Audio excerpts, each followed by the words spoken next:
सतीश कामत। इसके आगे की मैसेज और प्रभु भोज का विधि मैं रेवरेंड सैमुअल दामले सर के हाथों में देती हूँ। आगे की पूरी भक्ति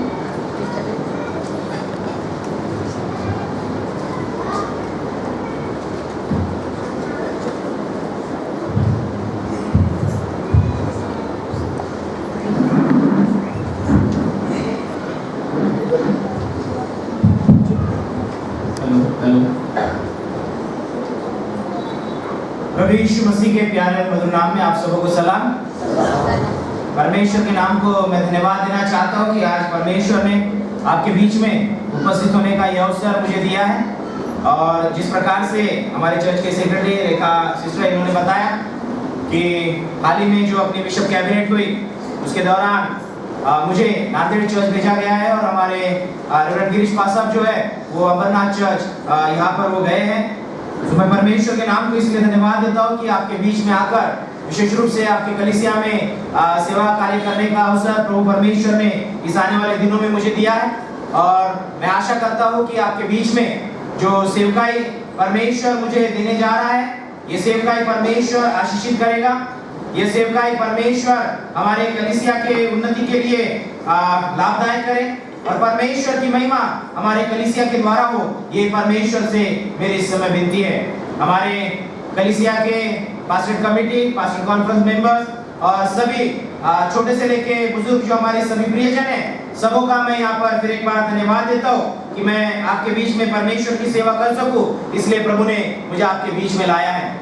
मेरे प्रियो, परमेश्वर के नाम को हम धन्यवाद देते हैं, परमेश्वर की स्तुति करते हैं कि हम विशेष रूप से आज जब इस महीने के पहले सप्ताह में इस प्रभुवार की उपासना में जब हम सभी लोग सहभागी होते हैं, हमारे मसीह कैलेंडर के अनुसार यदि हम देखते हैं तो क्रिश्चियन कैलेंडर के अनुसार हमें आज का जो संडे है वो पेंतिकुस्त संडे इस प्रकार से हमें प्राप्त होता है। और इस पेंतिकुस्त संडे में हम देखते हैं कि जिस प्रकार से आज की स्तुति आराधना में हमारे क्वायर ने हमें बड़ी अच्छी रीति से आत्मा में होकर अगुवाई में उन्होंने हमारी अगुवाई की है। हमें परमेश्वर के और भी पास जाने के लिए इन गीतों के माध्यम से उन्होंने विशेष रूप से एक अच्छा सहयोग दिया है, इसलिए क्वायर का भी मैं शुक्रगुजार हूँ। और निश्चित रूप से जब हम परमेश्वर के हुजूर में आते हैं, उसके सहभागिता में जब हम आते हैं, हमारे मन की तैयारी होना बहुत जरूरी होती है। और जब हम गीत गाते हैं, गीतों में हम मगन होते हैं, उन गीतों के द्वारा जब हम परमेश्वर की खूबसूरती को, परमेश्वर की उपस्थिति में जब हम जाने का प्रयास करते हैं, परमेश्वर हमें उन गीतों के माध्यम से हमारे आत्मा को वो तैयार करता है। और मैं आशा करता हूँ कि हमारे मन परमेश्वर के वचन के लिए अभी तैयार हो चुके हैं और परमेश्वर के वचन को हम अपने जीवन में स्वीकार करने जा रहे हैं। मेरे प्रियो, मैं इस समय आपको बताना चाहूँगा कि पिछले कई सालों से मैं मराठी कलीसिया चला रहा था अभी, और आज मुझे हिंदी में कलीसिया जो है या फिर संदेश जो है वो देना है। तो मैं आपसे विनती करूंगा कि यदि कोई मराठी शब्द आते हैं तो आप प्लीज एडजस्ट कर लीजिए। वैसे भी हमारी ये पूरी कलीसिया जो है वो भिन्न भिन्न भाषाओं से भरी हुई है और हिंदी जो है वो एक माध्यम है कि हम सब परमेश्वर के वचन को समझ सके। यदि बीच में मराठी शब्द आते हैं तो आप कृपया एडजस्ट कर लीजिए, ये भी मेरी आपसे इस समय विनती है। तो मेरे प्रियो, पेंटिकॉस्ट या संडे जब हम देखते हैं, हम सबों को पता है, जब हम नए नियम में प्रेरितों के काम इसका दूसरा अध्याय देखते हैं, उस दूसरे अध्याय में हमें पता चलता है कि विशेष रूप से पवित्र आत्मा को जो उतरना परमेश्वर के प्रभु यीशु मसीह के शिष्यों पर हुआ, उनके ऊपर यह जो पवित्र आत्मा का उतरना था, परमेश्वर का वचन हमें कहता है कि वह दिन पेंतिकुस्त का दिन था। यदि हम प्रेरितों के काम इसका दूसरा अध्याय पहला पद यदि हम देखते हैं, वचन हमें बताता है जब पेंतिकुस्त का दिन आया तो वे सब एक जगह इकट्ठे थे। एकाएक आकाश से बड़ी आंधी की सी सनसनाहट का शब्द हुआ और उससे सारा घर जहां वो बैठे थे गूंज गया। प्रभु यीशु मसीह ने अपने चेलों को आज्ञा दी थी कि जब तक तुम पवित्र आत्मा का सामर्थ न पालो तब तक तुम यरूशलेम छोड़कर न जाना। यदि हम पहला अध्याय देखते हैं, उनके चौथा तीसरा पद यदि हम देखें तो वहां पर हमें पता चलता है कि प्रभु यीशु मसीह ने अपने चेलों से कहा उस दिन तब जब तक वह उन प्रेरितों को जिन्हें उसने चुना था पवित्र आत्मा के द्वारा आज्ञा देकर ऊपर उठाया न गया, उसने दुख उठाने के बाद बहुत से पक्के प्रमाणों से अपने आप को उन्हें जीवित दिखाया। 40 दिन तक वह उन्हें दिखाई देता रहा और परमेश्वर के राज्य की बातें करता रहा। आगे वचन कहता है, और उनसे मिलकर उन्हें आज्ञा दी, यरूशलेम को न छोड़ो, परंतु पिता की उस प्रतिज्ञा के पूरे होने की बाट जोते रहो, जिसकी चर्चा तुम मुझसे सुन चुके हो। प्रभु यीशु मसीह ने यह आज्ञा दी। प्रभु यीशु मसीह ने उनसे यह बात कही नहीं, लेकिन वचन कहता है कि प्रभु यीशु मसीह ने उन्हें आज्ञा दी। प्रभु यीशु मसीह के पुनरुत्थान के पश्चात 40 दिन तक प्रभु यीशु मसीह अपने चेलों के साथ रहे, उन्हें दिखाई दिए, उनके बीच में जब वो थे उन्होंने चिन्ह चमत्कार किए। और उसके बाद हम देखते हैं कि जब 40वें दिन प्रभु यीशु मसीह का स्वर्गारोहण हुआ, प्रभु यीशु मसीह ऊपर उठा लिए गए। और हमने हालांकि पिछला जो सप्ताह है एसेंशन संडे, स्वर्गारोहण रविवार जो है वो हमने मनाया। और हम देखते हैं कि प्रभु यीशु मसीह को उठा ले जाने के बाद प्रभु यीशु मसीह ने उससे पहले कहा अपने चेलों से कि तुम यरूशलेम छोड़कर न जाओ, पिता की उस प्रतिज्ञा को पूरे होने की जो बाट जोते रहो, जिसकी चर्चा तुमने मुझसे सुनी है। प्रभु यीशु मसीह ने क्या कहा था कि जब तक तुम्हें पवित्र आत्मा न मिले तब तक तुम उस यरूशलेम को तुम न छोड़ना। और मेरे प्रियो, जब हम आगे आते हैं पद 8 हमें बताता है कि पवित्र आत्मा को प्राप्त करने के लिए प्रभु यीशु मसीह ने उन्हें क्यों आज्ञा दी, क्यों उनसे कहा कि तुम्हें पवित्र आत्मा को प्राप्त करना है। तो हम देखते हैं 8वां वचन हमें बताता है, प्रभु यीशु मसीह कहते हैं जब पवित्र आत्मा तुम पर आएगा तब तुम सामर्थ पाओगे। प्रभु यीशु मसीह अपने चेलों को जब वो जाता है, जब वो उठा लिया जाता है, जब वो परमेश्वर के दाहिने ओर जाकर विराजमान होता है, उससे पहले अपने चेलों से वो कहना चाहता है, उन्हें वो आज्ञा देता है कि तुम पवित्र आत्मा से परिपूर्ण हो जाना। जब तक पवित्र आत्मा तुम्हें न मिले, जिसकी चर्चा तुमने मुझसे सुनी है, क्योंकि प्रभु यीशु मसीह ने उन्हें कहा था, यूहन्ना रचित सुसमाचार इसका 14वां अध्याय हम देखते हैं, प्रभु यीशु मसीह कहते हैं कि मैं जाता हूं और तुम्हारे लिए एक सहायक भेजता हूं। वो सहायक क्या है? पवित्र आत्मा है। प्रभु यीशु मसीह ने कहा कि जिसकी चर्चा तुमने मुझसे सुनी है उसकी बाट तुम जोते रहो, जब तक वो तुम्हें न मिले तुम यरूशलेम छोड़कर न जाना। और हम आगे देखते हैं क्यों न जाना, क्योंकि जब पवित्र आत्मा तुम पर आएगा, जो सहायक के स्वरूप में मैं तुम्हें देने जा रहा हूं, मैं जाऊंगा, मेरे पश्चात वो तुम्हें परमेश्वर की आज्ञा, परमेश्वर की बातें मानना सिखाएगा। वो जो पवित्र आत्मा है जब तुम पर आएगा तब तुम तुम्हें क्या होगा, तो तब तुम सामर्थ पाओगे। ये प्रभु यीशु मसीह से कहते हैं। और उस 8वें वचन का आगे का भाग हम यदि देखते हैं तो कहता है कि जब पवित्र आत्मा का सामर्थ तुम पाओगे तब तुम यरूशलेम, सारे यहूदिया, सारे सामरिया में और पृथ्वी के छोर तक मेरे गवाह होंगे।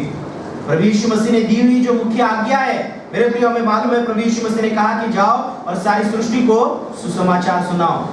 और यह सुसमाचार सुनाने के लिए, वह गवाही देने के लिए पवित्र आत्मा हमारे जीवन में महत्वपूर्ण काम करता है। जिस रीति से हम बड़े दिन को मनाते हैं, क्रिसमस को मनाते हैं, जिस रीति से हम उत्तम शुक्रवार में हम परमेश्वर के एकलौते पुत्र, उसने उस कलवरी क्रूस के ऊपर जो अपने प्राण दिए, हम उस आराधना में सहभागी होते हैं, उसके द्वारा जो मिलने वाली आशीष है उस पर हम मनन करते हैं। और उसी के साथ हम पुनरुत्थान को अपने जीवन में जितना महत्व देते हैं, उतना ही महत्व हमें इस पेंतिकोस्त के दिन को भी हमारे मसीह जीवन में देना जरूरी है। क्योंकि यह जो पेंतिकोस्त का दिन है, यदि हम इसका अर्थ देखते हैं तो वचन हमें यह बताता है कि पेंतिकोस्त का जो अर्थ है, जो ग्रीक शब्द पेंटेकोस्ट है, इस शब्द से यह पेंतिकोस्त जो शब्द है वो आया है। और उसका अर्थ है कि 50वां, प्रभु यीशु मसीह के पुनरुत्थान के पश्चात 50वें दिन जो है वो पवित्र आत्मा सामर्थ के स्वरूप में अग्नि से आई। हम देखते हैं दूसरा अध्याय में बताता है कि वो अपने चेलों पर, प्रभु यीशु मसीह के चेलों पर वो उतरा और वो सामर्थ से भर गए। इसलिए वो 50वां दिन जो है वो बहुत महत्वपूर्ण था। यदि हम पुराने नियम में देखें तो यह एक प्रकार से जो इस्राएली लोग थे, यहूदी लोग थे, उनके लिए यह एक सेलिब्रेशन का टाइम था, उत्सव मनाने का यह एक समय था। क्योंकि मेरे प्रियो, यदि हम पुराना नियम देखते हैं तो पुराने नियम में हम देखते हैं कि सप्ताहों का पर्व तुम मनाना, यह आज्ञा परमेश्वर ने इस्राएल लोगों को दी। निर्गमन की किताब इसका 34वां अध्याय 22वां पद हम देखते हैं, लेवी व्यवस्था इसका 23वां अध्याय 15वां पद हम देखते हैं। उसी के साथ में गिनती की किताब इसका 28वां अध्याय 26वां पद यदि हम देखते हैं तो इसे कटनी का पर्व, सप्ताहों का पर्व, इस प्रकार से इसे कहा गया। अर्थात जब तुम्हारी फसल जो है जब वो कटनी के लिए तैयार हो जाती है, वो जो 50 दिन है उस 50वें दिन को तुम आनंद से मनाना, इस रीति से परमेश्वर ने उन्हें आज्ञा दी। और जो इस्राएली लोग हैं, यहूदी लोग हैं, बड़े आनंद के साथ इस पर्व को वो मनाते थे। और इसीलिए हम देखते हैं जब दूसरा अध्याय हमने पढ़ा आज 1 से लेकर 11 पद तक, हमें वहां पर पता चलता है कि सारी दुनिया के लोग, भिन्न भिन्न जगह से लोग जो है वो यरूशलेम में उपस्थित थे। क्यों? क्योंकि वो इस पर्व को वहां पर मनाने के लिए वो आए हुए थे, इकट्ठा हुए थे। और इसलिए मेरे प्रिय हम देखते हैं कि यहूदी लोग जो है वो बड़े आनंद और उत्साह के साथ इस पर्व को, इस उत्सव को वो मनाते थे। और आगे हम देखते हैं कि विशेष रूप से इस पेंतेकोस्त को ग्रीक भाषा में शावुत इस नाम से भी यहूदी लोग जो है ग्रीक भाषा में इसे शावुत नाम से संबोधित किया जाता था। शावुत के नाम पर यह जो लोग हैं वह परमेश्वर की हुजूरी में आते थे। परमेश्वर ने जो भी उन्हें आशीष दी है, उन आशीषों के बदले परमेश्वर को धन्यवाद वो देते थे। अपनी जो भी भेंटें हैं वो परमेश्वर के सम्मुख उस यरूशलेम नगरी में आकर उस पवित्र मंदिर में वो अर्पित करते थे। इस प्रकार से हम देखते हैं। पुराना नियम यदि हम देखें तो इस पर्व को मनाने के लिए और एक कारण भी उनके पास में था कि सिनाई पर्वत पर जो परमेश्वर ने उन्हें 10 आज्ञाएं दी, उस 10 आज्ञाओं के स्मरणार्थ विशेष रूप से इस पर्व को वो अपने जीवन में मनाते थे कि परमेश्वर ने उनके साथ एक वाचा को बांधा। परमेश्वर ने उनके साथ एक कवेनेंट जो है वो वहां पर प्रस्तावित किया और परमेश्वर के साथ उनका एक नाता जो है वो जोड़ा गया। इसलिए भी वो इस पर्व को बड़े आनंद और उत्साह के साथ मनाते थे। ये पवित्र शास्त्र में हम विशेष रूप से देखते हैं। जब हम नए नियम में देखते हैं तो इस पेंतिकुस्त के दिन को क्यों ज्यादा महत्व दिया गया है? क्योंकि मेरे प्रियो, नए नियम में जब यह पेंतिकुस्त का दिन आया, जब पवित्र आत्मा उन 120 चेलों के ऊपर जब वहां पर पवित्र आत्मा उतरा, पवित्र शास्त्र में बताता है, प्रेरितों के काम जो हमें पहली कलीसिया का इतिहास प्रेरितों के काम में हमें प्राप्त होता है, उसका वहां पर हमें पता चलता है कि इस पेंतिकोस्त के दिन कलीसिया का जन्म हुआ है। इस पेंतिकोस्त के दिन कलीसिया का जन्म हुआ है। और इसीलिए हम जो आज परमेश्वर की आराधना करते हैं, हम जो आज परमेश्वर की हमदो सिताइश करते हैं, आज हम जो परमेश्वर के सम्मुख उसकी आराधना करने के लिए आते हैं, इसकी जो नींव है वो उस पेंतिकोस्त के दिन रची गई। और उस पेंतिकोस्त के दिन इस कलीसिया का निर्माण हुआ। यह कलीसिया जो है इसका जन्म हुआ, ये हम पवित्र शास्त्र में देखते हैं। और इसीलिए पेंतिकोस्त का दिन जो है वो हमारे लिए उतना ही महत्वपूर्ण है जितना हम क्रिसमस, ईस्टर, पुनरुत्थान के दिन को हम अपने जीवन में मनाते हैं। और इसलिए मेरे प्रियो, आज हम देखते हैं कि परमेश्वर ने अपनी आत्मा को जब अपने चेलों के ऊपर भेजा, अपने वायदों को जब प्रभु यीशु मसीह ने जो वायदा दिया, जो बाट जोने के लिए उन्हें कहा, उस बाट जोने की प्रतिज्ञा को उसके लिए जब उन्होंने वो उसके यरूशलेम में वो रुके रहे, हम वहां पर देखते हैं कि परमेश्वर ने अपने चेलों को, प्रभु यीशु मसीह के चेलों को वहां पर सामर्थ से भर दिया है, सामर्थ से उन्हें भर दिया है। और वचन हमें यही बताता है कि प्रभु यीशु मसीह के स्वर्गारोहण के बाद 10 दिन के बाद में यह घटना घटित हुई है। 10 दिन ये चेले क्या कर रहे हैं? 10 दिन ये चेले यरूशलेम में एक कमरे में बंद होकर वहां पर वो प्रार्थना में लवलीन है, वो प्रार्थना कर रहे हैं। प्रभु यीशु मसीह ने जो उनसे कहा उन बातों को उन्होंने स्वीकार किया। प्रभु यीशु मसीह ने जो उनसे कहा कि तुम यहाँ पर यरूशलेम न छोड़ो, उस प्रभु यीशु मसीह की आज्ञा को सुनते हुए, मानते हुए हम वहां पर देखते हैं कि वो यरूशलेम में रुके रहे। और वचन हमें कहता है कि वो एक कमरे में बंद होकर वहां पर वो प्रार्थना करते रहे। जब वो प्रार्थना कर रहे थे, दूसरा अध्याय हमें इस बात की गवाही देता है, पवित्र आत्मा उन पर उतरा। पवित्र आत्मा की सामर्थ उनके जीवन में उन्हें प्राप्त हुई। ये क्यों हुआ? तो मेरे प्रियो, हम यह भी देखते हैं कि परमेश्वर ने जो आज का पहला शास्त्र पाठ पुराने नियम से हमने पढ़ा, योएल की किताब इसका दूसरा अध्याय पद 28 से लेकर 32 तक, वहां पर हम देखते हैं कि परमेश्वर ने यह आज्ञा दी थी, या परमेश्वर ने यह वचन दिया था, यह प्रॉमिस परमेश्वर की ओर से था कि ऐसे दिन आते हैं कि मैं अपनी आत्मा जो है मैं उंडेलूंगा, मैं अपनी आत्मा उंडेलूंगा। इस परमेश्वर के वचन की जो परिपूर्णता है वो यहाँ पर हमें नए नियम में पेंतिकोस्त के दिन उन चेलों के जीवन में पूर्ण होती हुई हमें यहाँ पर नजर आती है। परमेश्वर कहते हैं कि उन बातों के बाद मैं सब प्राणियों पर आत्मा उंडेलूंगा, तुम्हारे बेटे बेटियां भविष्यवाणी करेंगी और तुम्हारे पुरनिये स्वप्न देखेंगे और तुम्हारे जवान दर्शन देखेंगे, तुम्हारे दास और दासियों पर भी मैं उन दिनों में अपना आत्मा उंडेलूंगा। परमेश्वर ने ये वचन दिया, परमेश्वर का ये प्रॉमिस था, ये वायदा था कि मैं अपनी आत्मा जो है वो उंडेलूंगा। वहां पर परमेश्वर जब अपनी आत्मा को उंडेलने जा रहा है, परमेश्वर कहता है कि मैं कोई भेदभाव नहीं रखूंगा, जवान है, बुजुर्ग है, पुरनिये है, दास दासिया है, हर एक पर मैं अपनी आत्मा को उंडेलूंगा। यह परमेश्वर ने वहां पर प्रॉमिस किया, यह अभिवचन परमेश्वर ने वहां पर दिया, हम वहां पर देखते हैं। और मेरे प्रियो, इसी वचन की पूर्तता हमें नए नियम में यहाँ पर इन चेलों के जीवन में पूरी हुई यहाँ पर हमें नजर आता है। जो भी बुजुर्ग है वो स्वप्न देखेंगे, दर्शन देखेंगे। वचन हमें बताता है जो पुत्र है, जो तुम्हारे विशेष रूप से जवान है, वह वचन कहता है कि वो संदेश देंगे, इस प्रकार से मैं अपनी आत्मा को उंडेलूंगा।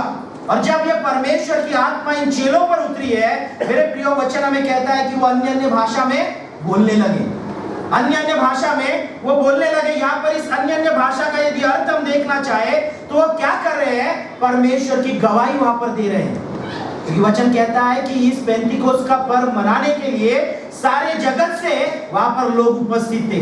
केवल यरूशलेम, केवल यहूदी लोग वहां पर नहीं थे, लेकिन उनकी यदि हम देखते हैं तो वचन हमें बताता है कि बहुत से लोग रोमी प्रवासी वहां पर थे, वहां पर क्रेती लोग थे, अरबी लोग थे, अपनी अपनी भाषा में परमेश्वर के बड़े बड़े कामों की वो चर्चा सुन रहे थे।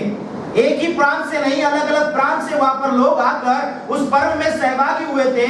और जब परमेश्वर की आत्मा इन चेलों पर उतरी, उंडेली गई, तब यह परमेश्वर की गवाही वहां पर देने लगे, परमेश्वर की सुसमाचार को वो वहां पर बताने लगे। प्रभु यीशु मसीह उद्धार करता है, उसके द्वारा ही जीवन है, इस गवाही को वो वहां पर देने लगे।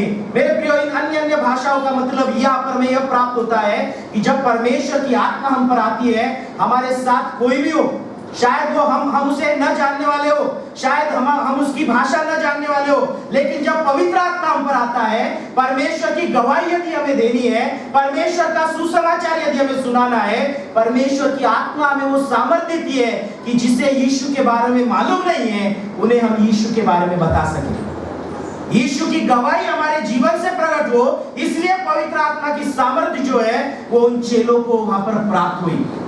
आज जो हम यहाँ पर इस जगत में अपने जीवन को जीते हैं, आज जो हम विशेष रूप से इस जगत में मसीह बोलकर अपने जीवन को हम जीते हैं, प्रभु यीशु मसीह ने मसीह व्यक्ति इस नाते से जीवन जीने के लिए जब हमें अवसर दिया है, मेरे प्रियो, हम बगैर उद्देश्य के हम इस जगत में नहीं है। हमारे जीवन से परमेश्वर का उद्देश्य है। जिसने प्रभु यीशु मसीह को अपना उद्धारकर्ता कर कबूल किया है, स्वीकार किया है, उस हर एक मसीह व्यक्ति को प्रभु यीशु मसीह का सुसमाचार सुनाना है। और यह सुसमाचार हम अपने बुद्धि से, यह सुसमाचार हम अपने पोटेंशियल से, अपने टैलेंट से हम नहीं बता सकते, हम नहीं सुना सकते। इस सुसमाचार सुनाने के लिए, प्रभु यीशु मसीह की गवाही देने के लिए हमें पवित्र आत्मा की आवश्यकता है, पवित्र आत्मा के सामर्थ्य की हमें आवश्यकता है। यह प्रभु यीशु मसीह ने अपने चेलों से कहा। मत्ती रचित सुसमाचार इसका 28वां अध्याय 19 और 20 पद में प्रभु यीशु मसीह ने कहा कि जाओ और सारी सृष्टि को तुम सुसमाचार सुनाओ। लेकिन यह सुसमाचार सुनाने से पहले भी उन्हें जब आज्ञा भी दी प्रभु यीशु मसीह ने, लेकिन हम देखते हैं कि उसके साथ साथ प्रभु यीशु मसीह ने उनसे कहा कि पवित्र आत्मा की सामर्थ्य को तुम प्राप्त कर लो। पवित्र आत्मा की सामर्थ्य जो है वो तुम्हें अपने जीवन में जरूरी है। और इसलिए मेरे प्रिय, हम यहाँ पर देखते हैं कि प्रभु यीशु मसीह ने जो उन्हें आज्ञा दी, उस आज्ञा का जब उन्होंने पालन किया, उनके जीवन के द्वारा परमेश्वर की, प्रभु यीशु मसीह की जो गवाही है वो वहां पर उन लोगों के बीच में प्रकट हुई। वचन कहते हैं कि परमेश्वर के बड़े बड़े कामों की चर्चा जो लोग वहां पर थे वो सुनते हैं। परमेश्वर के बड़े बड़े कामों की चर्चा, ना कि जो 120 चेले वहां पर थे उनके बड़े बड़े कामों की चर्चा वो नहीं सुन रहे थे। जो लोग वहां पर थे, 120 लोगों में शायद कुछ बड़े बड़े अधिकारी होंगे, हम देखते हैं शायद उन लोगों में ऐसे लोग होंगे जो समाज में काफी प्रतिष्ठित होंगे, एक अच्छा स्थान उन्हें प्राप्त होगा। ऐसे भी लोग थे कि जो मछुए थे, प्रभु यीशु मसीह ने उन्हें सेवकाई के लिए चुना, बुलाहट दी, उन्हें परमेश्वर के कार्य के लिए उन्होंने तैयार किया। ऐसे भी लोग थे, लेकिन उन 120 लोगों में हम यह देख सकते हैं कि सभी प्रकार के लोग उपस्थित थे। लेकिन वचन कहता है कि जब वो अन्य भाषा में बोलने लगे, परमेश्वर की सामर्थ जब उन पर उंडेली गई, उस समय उस पवित्र आत्मा के सामर्थ से भरकर वो परमेश्वर के बड़े बड़े कामों का वर्णन वहां पर करने लगे, परमेश्वर की गवाही वो वहां पर देने लगे। आज हम जब परमेश्वर की कलीसिया में हैं, आज जब हम परमेश्वर के चुने हुए लोग हैं, आज जब परमेश्वर ने हमें एक मसीह जीवन जीने के लिए उसने मौका दिया है, प्रभु यीशु मसीह के द्वारा उसने हमें पापों से छुड़ाया है, हमें अनंत जीवन की आशीष हमें मिली है। मेरे प्रियो, यह सभी आशीष इसलिए है कि हम अपने जीवन के द्वारा उस परमेश्वर की गवाही दें, ना कि अपनी गवाही, पर परमेश्वर की गवाही हमारे जीवन से औरों के जीवन में प्राप्त हो। इसलिए परमेश्वर ने उस पवित्र आत्मा के सामर्थ का, उसका उंडेला जाना, इसका जो अभिवचन है, इसका जो प्रॉमिस है, वायदा है, वो प्रभु यीशु मसीह ने अपने चेलों से वहां पर किया है। मेरे प्रियो, यह पहली बात नहीं थी कि जब परमेश्वर की आत्मा या स्वर्ग से अग्नि जो है, क्योंकि वचन हमें यहाँ पर बताता है कि दूसरा और तीसरा पद यदि हम देखते हैं, एकाएक आकाश से बड़ी आंधी की सी सनसनाहट का शब्द हुआ और उससे सारा घर जहां वो बैठे थे गूंज गया और उन्हें आग की सी जीभें फटती हुई दिखाई दी और उनमें से हर एक पर आग ठहरी। स्वर्ग से परमेश्वर की ओर से उसकी आत्मा जो है, वचन हमें बताता है कि आग की सी जीभें जो है वो वहां पर फटती हुई दिखाई दी है। आग के समान वहां पर परमेश्वर की आत्मा की उपस्थिति जो है, उंडेला जाना जो है, वो उन चेलों पर हुआ है। पुराना नियम हमें बताता है कि जब जब परमेश्वर अपने लोगों की प्रार्थना वो सुनते थे, उनका यज्ञ बलि, उनका होम बलि जब जब वे स्वीकार करते थे, वचन पुराना नियम हमें बताता है कि परमेश्वर के ओर से अग्नि जो है वो स्वर्ग से उस होम बलि पर, यज्ञ बलि पर वहां पर आकर विशेष रूप से उंडेली जाती थी और जो भी उन्होंने बलि वहां पर दिए, अर्पण वो उन्होंने लाए हैं, वो वहां पर भस्म किए जाते थे। इसका अर्थ क्या है कि परमेश्वर ने आपकी भेंट को स्वीकार किया है। सो पुराने नियम में भी जब परमेश्वर अपनी सामर्थ को वो उंडेलता था, अग्नि का उपयोग वहां पर हुआ, हमें ये पता चलता है। अग्नि सा परमेश्वर ने अपनी उपस्थिति को उन लोगों के बीच में वहां पर दिया, ये हमें वहां पर पता चलता है। अर्थात जब यह लोग, प्रभु यीशु मसीह के यह चेले जो अनुयायी थे, 120 लोग जब एक घर में बैठकर वो प्रार्थना कर रहे थे, शायद हम जैसे आज यहाँ पर बैठे हैं ऐसे ही मिलकर वो प्रार्थना कर रहे होंगे। वचन कहता है कि उन्होंने उन घरों के दरवाजों को, खिड़कियों को उन्होंने बंद किया और वहां पर वो प्रार्थना में लवलीन थे। ऐसे समय में परमेश्वर की सामर्थ उन पर उंडेली गई। मेरे प्रियो, यदि हम चेलों के जीवन की ओर यहाँ पर देखते हैं, उन्हें पवित्र आत्मा के सामर्थ की बहुत जरूरत थी।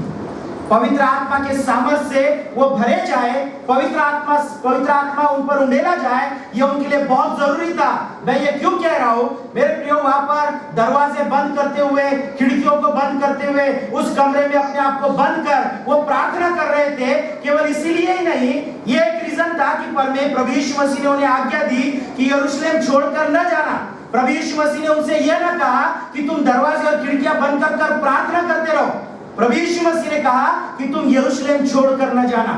लेकिन मेरे प्रियो, यदि हम चेलों की यहाँ पर एक्शन को देखते हैं, उन्होंने क्या किया यदि हम देखते हैं, तो उन दरवाजों को, खिड़कियों को बंद कर एक कमरे में वह प्रार्थना कर रहे थे।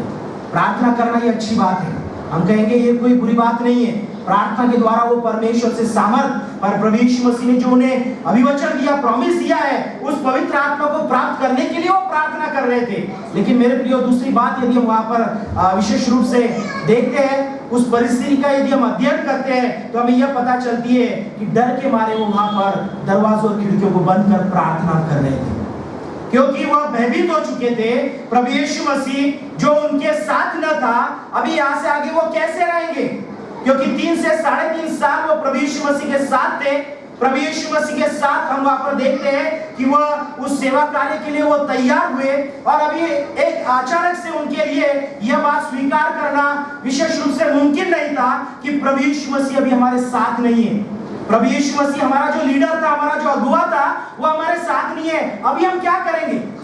उन्होंने हमें कहा कि तुम यरूशलेम छोड़कर न जाओ, हम इस बात को मानते हैं, लेकिन एक घर में खुद को बंद करते हुए हम देखते हैं वहां पर वो विशेष रूप से उन्होंने खुद को कैद कर लिया। इस प्रकार की परिस्थिति हम देखते हैं। क्यों मेरे प्रियो? क्योंकि वह वहां पर घबराए हुए थे और इसीलिए उन्हें पवित्र आत्मा की सामर्थ्य जो है वो उनके जीवन में जरूरी थी। यदि हम चेलों के जीवन की ओर देखते हैं तो हमें पतरस का जीवन यदि हम देखें तो लूका रचित सुसमाचार इसका 22वां अध्याय और पद 54 से लेकर 62 तक यदि हम देखते हैं तो वहां पर हमें पता चलता है कि पतरस जो है वो घबराया हुआ है।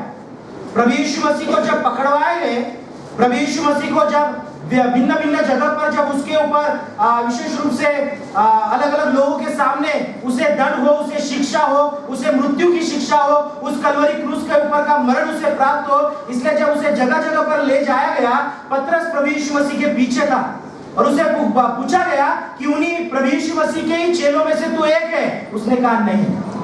उसे यह पूछा गया, बार बार उसे यह पूछा गया, लेकिन हम देखते हैं कि पतरस ने क्या कहा? पतरस ने उस बात को नकारा।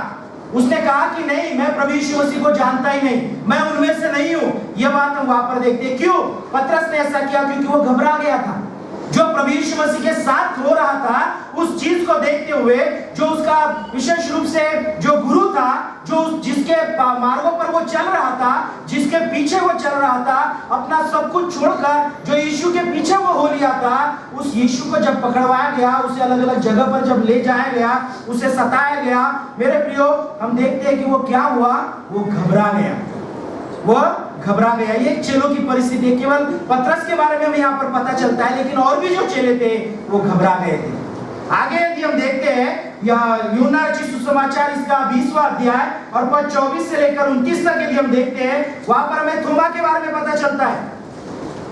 थोमा भी यदि हम देखते हैं तो वह कैसा हुआ था? वह वहां पर विश्वासहीन हो चुका था। एक चेला विशेष रूप से घबराया हुआ था, he was frightened। दूसरा चेला यदि हम देखते हैं तो he was faithless, वह घबराया हुआ था, वह विश्वासहीन हो चुका था। उसका जो प्रभु यीशु मसीह पर का विश्वास था, प्रभु यीशु मसीह ने कहा था कि मैं तीसरे दिन फिर जी उठूंगा, यह विश्वास करने के लिए उसका दिल जो है, उसका मन जो है वहां पर कबूल नहीं हो रहा था। और इसलिए यदि हम यूहन्ना 20:24 से 29 पद में हम देखते हैं, थोमा का कहना था कि जब तक मैं उसके हथेली में उंगली डालकर न देखूं तब तक मैं विश्वास न करूंगा। क्यों? क्योंकि उसका विश्वास जो है वो वहां पर डगमगा चुका था, वो विश्वासहीन हो चुका था, क्योंकि उसका प्रभु यीशु मसीह, उसका गुरु वहां पर उसके साथ न था। ऐसी परिस्थिति केवल थोमा की नहीं, जो और भी चेले थे, जो प्रभु यीशु मसीह के चलने वाले थे, उनके जीवन में भी यह विश्वासहीन परिस्थिति वहां पर निर्माण हो चुकी थी।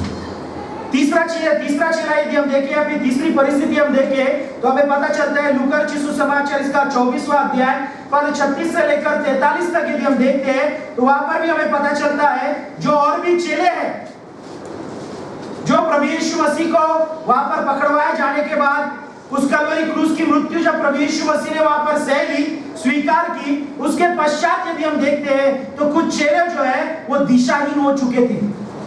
वचन हमें बताता है लूका 24:36 से 43 पर वहां पर कि वो उन्हें अभी समझ नहीं रहा था कि अभी हम क्या करें, और इसलिए वो पहले जो काम कर रहे थे उन कामों की ओर वो बढ़ने लगी। जो मछुए थे वो फिर से मछुए पकड़ने के लिए, मछलियां पकड़ने के लिए वो समुद्र किनारे की ओर वो वहां पर बढ़ चुके। वहां पर उन्हें यह समझ नहीं रहा था अभी हमें कौन सी दिशा अपने जीवन में लेना है। अर्थात हम देखते हैं कि यह जो चेले थे यह घबरा गए थे, यह जो चेले हैं वह विश्वासहीन हो चुके थे, यह जो चेले हैं यह दिशाहीन हो चुके थे। ऐसी परिस्थिति उन चेलों के जीवन में थी और वह उस कमरे में बंद होकर जब वो प्रार्थना कर रहे थे, जब वो परमेश्वर प्रभु यीशु मसीह ने उन्हें जो आज्ञा दी, उन आज्ञाओं को जब वो उन्होंने कबूल किया था, हम वहां पर देखते हैं कि पवित्र आत्मा जो है वो उन्हें उनके जीवन में सामर्थ से भरने का कार्य पवित्र आत्मा के द्वारा वहां पर हुआ। और मेरे प्रियो, जब पवित्र आत्मा उनके जीवन में आया, उनकी जो घबराहट थी वह धीरज में बदल गई। उनके अंदर की जो विश्वासहीनता थी वो और भी विश्वास योग्यता से भर गई। उनके जीवन में जो वो दिशाहीन थे, फिर एक बार उन्हें दिशा मिल गई। जब यह पवित्र आत्मा की सामर्थ उन्हें प्राप्त हुई, हम देखते हैं कि विशेष रूप से दूसरा अध्याय प्रेरितों के काम दूसरा अध्याय में बताता है कि जो पतरस घबरा गया था, जो चेले वहां पर दिशाहीन हो चुके थे, जो चेले वहां पर विश्वासहीन हो चुके थे, लोगों के बीच में, उसी यरूशलेम में खड़े होकर लोगों के बीच में वो गवाही देने लगे। पतरस वहां पर भाषण देने लगा। पतरस ने प्रभु यीशु मसीह की गवाही, सुसमाचार वहां पर उन्हीं लोगों को सुनाया जिन लोगों में वह घबराहट के स्वरूप में घबराया हुआ है। ऐसा जब लोगों ने उसे देखा, उन्हीं लोगों के बीच में उसने प्रभु यीशु मसीह की गवाही दी। जिस प्रभु यीशु मसीह को उन्होंने कलवरी क्रूस पर वहां पर चढ़ाया गया, जो मारा गया, गाड़ा गया, तीसरे दिन जी उठा, पिता की ओर जाकर दाहिनी ओर विराजमान हो गया, उस प्रभु यीशु मसीह की गवाही वहां पर देने लगा। यह कब मुमकिन हुआ? जब पवित्र आत्मा की सामर्थ से वो भर गए। जब पवित्र आत्मा की सामर्थ उनके जीवन में आई, तब मेरे प्रियो उनके जीवन में यह अद्भुत कार्य हुआ और उनके जीवन के द्वारा लोगों ने परमेश्वर के बड़े अद्भुत कामों को अनुभव किया। ये हम यहाँ पर देखते हैं। आज हम जब परमेश्वर के चुने हुए लोग हैं, आज परमेश्वर हमारे जीवन के द्वारा उसके अद्भुत कार्य वो करना चाहता है। आज आपको और मुझे परमेश्वर ने इस जगत में उसका सुसमाचार सुनाने के लिए, उसकी गवाही देने के लिए, उसके एकलौते पुत्र प्रभु यीशु मसीह की विशेष रूप से उसके द्वारा जो उद्धार सारे जगत के लिए, वो उद्धार का संदेश हमारे जीवन के द्वारा औरों को मिले, इसलिए परमेश्वर ने आज आपको और मुझे चुना है। और मेरे प्रियो, वह सुसमाचार सुनाने के लिए, वह गवाही देने के लिए जो यीशु मुझे मिला है, वो यीशु मुझे दूसरों को देने के लिए आज मुझे पवित्र आत्मा की सामर्थ से भरना जरूरी है। पवित्र आत्मा की सामर्थ से मुझे परिपूर्ण होना बहुत जरूरी है। और इसलिए मेरे प्रियो, हमें परमेश्वर की आज्ञा को सुनना है, क्योंकि प्रभु यीशु मसीह ने उन्हें क्या किया? आज्ञा दी, चेलों को आज्ञा दी, तुम रुके रहो, वो रुके रहे। कई बार ऐसा होता है कि हम परमेश्वर की आज्ञा को मानते हैं, स्वीकारते हैं, लेकिन रुकना जो है वो हमें पसंद नहीं है। क्योंकि आज के इस विशेष रूप से जगत में यदि हम देखते हैं तो हर चीज जो है वो तुरंत हमें मिल जाती है। हमारे फोन पर हमें तुरंत हर चीजें मिल जाती है। हम फोन करें, मैसेज करें, हम जो भी करें तो तुरंत हमें जो चीजें हैं हमारे पास में हमें मिल जाती है। और भी चीजें, हमें कहीं जाना है तो हमें तुरंत, हमें एक जगह से दूसरे जगह जाने के लिए भी ट्रांसपोर्टेशन की जो भी सुविधाएं है वो उपलब्ध है। सो मनुष्य जो है अपने जीवन में सब उसे आज जल्द प्राप्त होता है। परमेश्वर के साथ भी जब हम प्रार्थना करते हैं, परमेश्वर के साथ भी जब अपने जीवन को व्यतीत करते हैं, हम ये अपेक्षा रखते हैं कि सब तुरंत हमारे जीवन में हो। मेरे प्रियो, परमेश्वर सब तुरंत शायद ना करे, लेकिन उसके उत्तम समय पर वो हमारे जीवन में सब करेगा। हमारे समय के हिसाब से शायद हमें लगे कि देरी हो रही है, लेकिन मेरे प्रियो, जो परमेश्वर ने एक नियोजित समय, उचित समय हमारे लिए रखा है, वो हमारे लिए आशीष का होता है। और इसीलिए हमें जब परमेश्वर की आज्ञा को हम मानते हैं, उसके साथ साथ परमेश्वर की आज्ञा, उसकी आशीष प्राप्त करने के लिए हमें रुकना जरूरी है। We need to wait for the promise of God। परमेश्वर के उस वचन के लिए, उसके वायदे के लिए हमें अपने जीवन में रुकना जरूरी है। और यदि हम रुकते हैं तो उस रुकने के समय में, उस दौरान हमें प्रार्थना करना जरूरी है। चेलों ने क्या किया? वो यद्यपि घबराए हुए थे, यद्यपि वह विशेष रूप से विश्वासहीन थे, यद्यपि वह दिशाहीन थे, लेकिन कमरे बंद करते हुए, दरवाजे बंद करते हुए, खिड़की बंद करते हुए वो सोते नहीं रहे। वचन कहता है वो क्या करे? वो प्रार्थना कर रहे थे। मेरे प्रियो, जब हमें लगता है कि सब ओर से दरवाजा बंद हो चुका है, आगे जाने का कोई मार्ग नहीं है, उस समय हमें निराश और हताश होकर शांत नहीं बैठना है, हमें प्रार्थना करना है। हमें प्रार्थना करना है। पवित्र आत्मा की सामर्थ्य यदि आज हम अपने जीवन में पाने की आशा रखते हैं, इच्छा रखते हैं, यदि हमें चाहिए कि परमेश्वर ने हमें भी पवित्र आत्मा की सामर्थ्य से उसने भरना है, यदि हम चाहते हैं कि परमेश्वर की आत्मा हमारे जीवन पर उंडेली जाए, परमेश्वर की आज्ञा को मानते हुए हमें रुकना है। रुकते हुए हमें अपने जीवन में प्रार्थना में लवलीन रहना है। और यदि हम प्रार्थना में लवलीन रहे, उन 120 चोलों के ऊपर जिस प्रकार से परमेश्वर की आत्मा उंडेली गई, हमारे हरेक के जीवन पर उंडेली जाएगी। हमारे हरेक को परमेश्वर की आशीष 100% प्राप्त होगी। यदि हम इस दुनिया में देखें, लोग यदि हमें कहते हैं कि 100% आपको यह प्राप्त होगा ही, लेकिन कुछ तो भी 99% मिलता है, लेकिन 1% रह जाता है। ऐसे कई शायद हम ऑफर्स होंगे, स्कीम्स होंगे, इस बारे में हम देखते हैं। लेकिन परमेश्वर का वचन यदि हमें बताता है कि यह तुम्हें मिलेगा, वो 100% हमें मिलता है। प्रभु यीशु मसीह ने कहा कि तुम यरूशलेम छोड़ के न जाना, तुम यही रहना। हम देखते हैं कि जब इस आज्ञा को उन्होंने माना, इस आज्ञा को मानते समय वो परमेश्वर की बात जोते रहे, राह देखी, वो वहां पर वेट कर रहे थे। उस वेट करते समय वो प्रार्थना में लवलीन थे और परमेश्वर की सामर्थ उन पर उंडेली गई। और जिस प्रकार से प्रेरितों को काम 1-8वां वचन कहता है कि तुम यरूशलेम में, सारे यहूदिया में, सामरिया में और पृथ्वी के छोर तक मेरे तुम गवाह होंगे। मेरे प्रियो, इस वचन का जो फुलफिलमेंट है वो दूसरे अध्याय के 1 से 11 पद तक हमें वहां पर पता चलता है। जब पवित्र आत्मा की सामर्थ से वो भरे गए, वह सारे पृथ्वी के छोर तक वो परमेश्वर की गवाही, प्रभु यीशु मसीह की गवाही उन्होंने अपने जीवन के द्वारा दी। आज हम जब इस नांदेड़ शहर में, परमेश्वर ने जब हमें हमारी इस कलीसिया में रखा है, हमारे जीवन के द्वारा परमेश्वर अपनी गवाही औरों तक पहुंचाना चाहता है। परमेश्वर यह गवाही हमारे इस कलीसिया के बाहर, इस 4 दीवारी के बाहर, परमेश्वर औरों तक हमारी यह गवाही लेकर ले जाना चाहता है, तुम्हारे और मेरे जरिए। लेकिन इसके लिए मेरे प्रिय, हमें पवित्र आत्मा की सामर्थ से भरना है।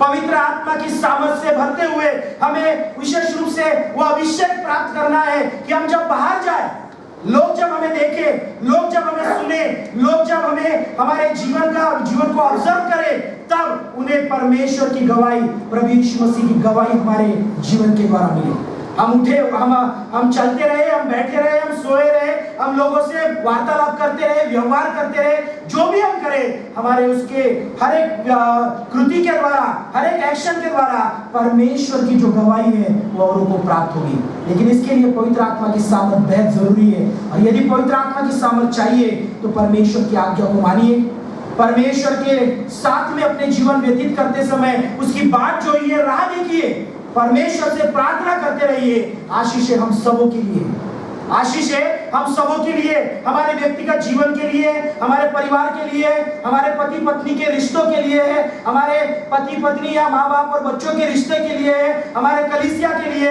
लेकिन हमें परमेश्वर की आज्ञा को मानते हुए, उसकी बात जोते हुए, उसके प्रार्थना में लवलीन रहते हुए हमें परमेश्वर की आत्मा का अभिषेक अपने जीवन में प्राप्त करना है। और जब ये होगा, हमारे जीवन के द्वारा परमेश्वर की गवाही जो है वो औरों के जीवन में प्राप्त होगी।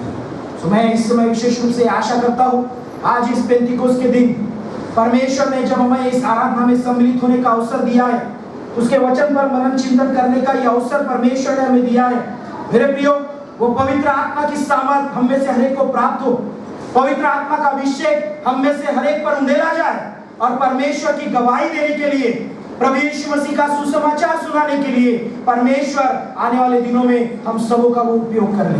हम सबों के द्वारा परमेश्वर का सुसमाचार औरों को प्राप्त हो, यही परमेश्वर से हम गुजारिश करते हैं। आइए इस समय प्रार्थना करें। प्यारे प्रभु जी, हम इस समय आपके सम्मुख आते हैं, अपनी शीश नवाते हैं, क्योंकि पिता आप हमारे जिंदा खुदावन हो और आपके द्वारा हमें अपने जीवन में आशीष प्राप्त होती है। प्रभु, आज इस पेंतिकोस्त के दिन प्रभु आपका वचन हमें फिर एक बार ज्ञात कराता है कि आपका पवित्र आत्मा का सामर्थ आपकी गवाही देने के लिए हमें सहायक है। प्रभु, इसीलिए हम इस समय आपसे प्रार्थना करते हैं हमारी इस प्रिय कलीसिया पर, कलीसिया के प्रभु छोटे से लेकर बुजुर्ग व्यक्ति पर अपने पवित्र आत्मा का अभिषेक आप उंडेलिए पिता। और प्रभु, जिस तरीके से हमारे लिए प्रभु आपके जन्म का दिन प्रभु महत्वपूर्ण है, उसी रीति प्रभु आपके पुनरुत्थान का दिन हमारे लिए महत्वपूर्ण है। प्रभु, जो कलीसिया का जन्म इस पेंतिकोस्त के दिन के द्वारा हुआ, प्रभु आज का ये पेंतिकोस्त दिन भी हमारे लिए महत्वपूर्ण है पिता, क्योंकि प्रभु इस पेंतिकोस्त दिन के द्वारा प्रभु आज आपने हमें पुनः एक बार इस बात का स्मरण दिलाया है कि प्रभु हम आप में सृजे गए हैं। प्रभु हम आप में रचे गए हैं, आप हमारे जीवन के रचयिता हो और प्रभु आपकी गवाही, आपका सुसमाचार हमें अपने जीवन से औरों को देना है। इसलिए पिता, हम इस समय आपसे फिर एक बार गुजारिश करते हैं, प्रार्थना करते हैं, हमारे इस कलीसिया पर आपकी नाम बनाम आशीष बनाए रखिए और आपके आत्मा की सामर्थ हर एक के जीवन में प्राप्त हो। इस कलीसिया के द्वारा आपके नाम का जलाल और आपके नाम की बढ़ाई और आपकी सेवकाई, आपकी गवाही प्रभु औरों को प्राप्त हो, ये हम आपसे विनती करते हैं। सारा आदर सारी महिमा हम आपको देते हुए इस विनती को प्यारे खुदा यीशु मसीह के नाम से मांगते हैं, सुनिए और बड़ी दया से कबूल कीजिए। आमीन।